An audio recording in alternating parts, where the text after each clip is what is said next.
Once upon a time in a small town in America, there lived a curious little boy named Ethan. Ethan loved to listen to his grandfather's stories. His grandfather, Sam, a wise old man, had a special story he had been waiting to share with Ethan. One sunny afternoon, Ethan was walking with his grandfather in the family graveyard. He saw a big marble-colored grave there named Sir John Hunt, birth March 9th of 1778, and death October 27th of 1865, the man of respect.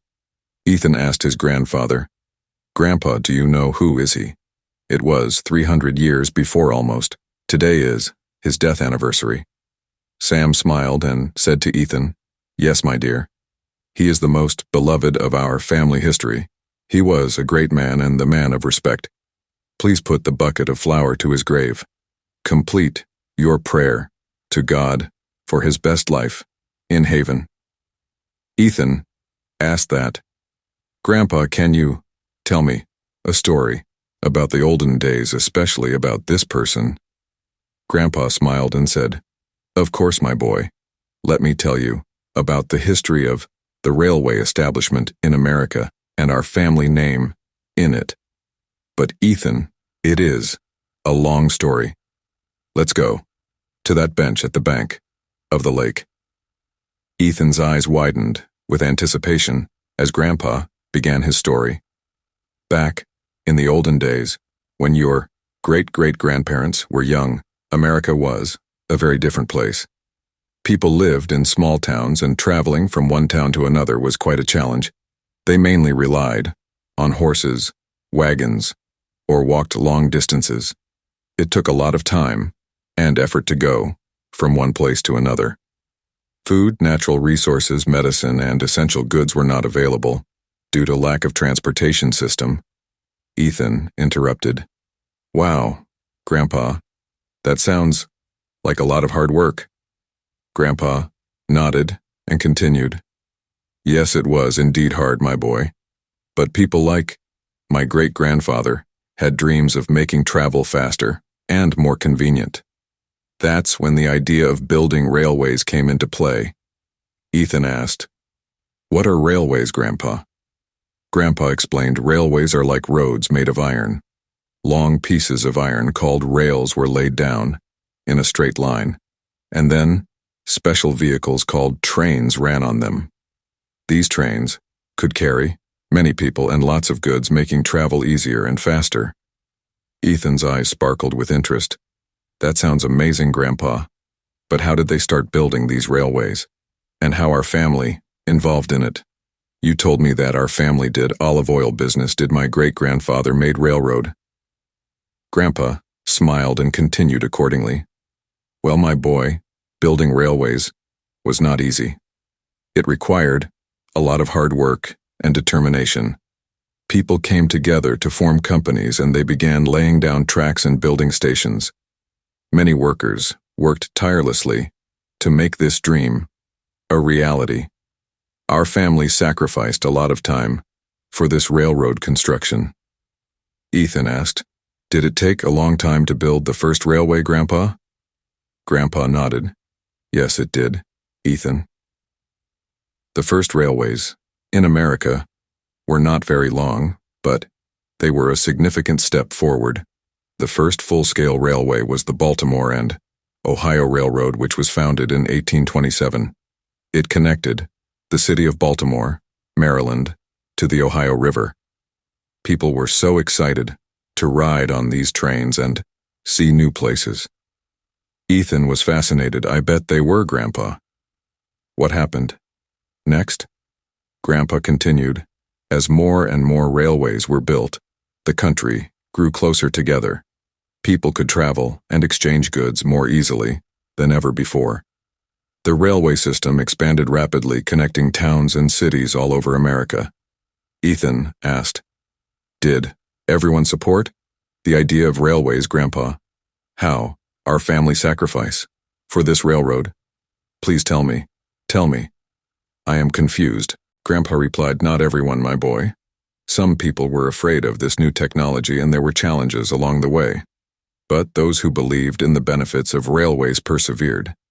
They saw how it could help their communities grow and bring people closer together. One of my great-grandfathers was the believer of improvement of transportation system in this area. He had a business of olive oil at that time, but there was no strong connectivity from south to north, and people failed to reach that destination. For him, importing oil and juice from Italy and distributing to the whole America was not possible at that time. He decided to support the railway department and joined them as a contractor for the best benefit of the country. He worked in Ohio region for more than 10 years and successfully completed his contract. For this contract execution, he had to close down all his business at that time for temporary basis, but he felt a great passion for the country, and with his visionary eye, he found a fortune for the America. Still, the family feel proud for his sacrifice to the country. However, the monetary benefit from the contract was not bad as well. He always felt the country must come first for any consequences. He was the first person of our family who made our family notable and brought dignity to our family in the past. He received knight title from the great queen that time. The village was full of festival that time.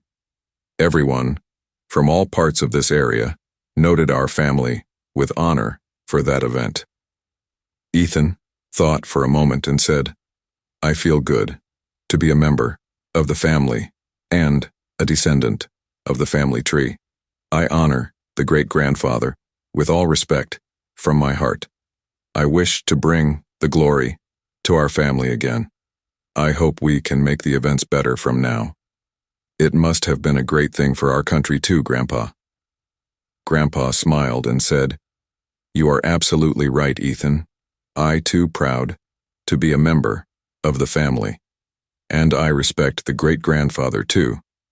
With his long effort, railways transformed America in many ways. They made it easier for people to travel, trade, and communicate with each other. The country grew and prospered because of the railways. Business starts, civilization grow, education improved. Moreover, it reduced the distance between north and south parts of America gradually. Railway system generated more opportunity to improve the standard of living during that period. Earlier that, most of the part of America was full of jungle, and, in most area, modern civilization was not found. Jobs created, hunger removed, and people became happy. Ethan said, "I am so glad you told me this story, Grandpa. It makes me appreciate all the modern transportation that we have today." Grandpa patted Ethan's head and said, "I am glad you enjoyed the story, my boy. Remember, it is important to appreciate the hard work and determination of those who came before us, as it has shaped the world we live in today."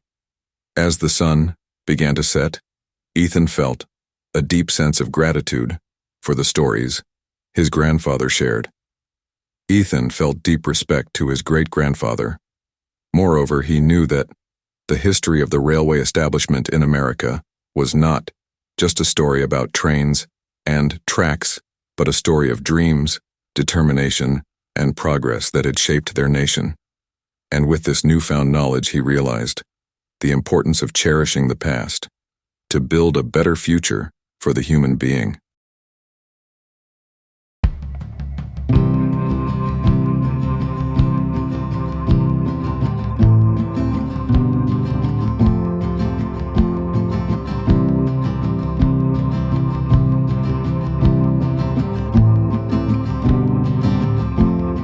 Join us on Beacon of Hope to experience a treasure trove of stories that shed light on the path of righteousness, reinforcing our belief in the inherent goodness of humanity.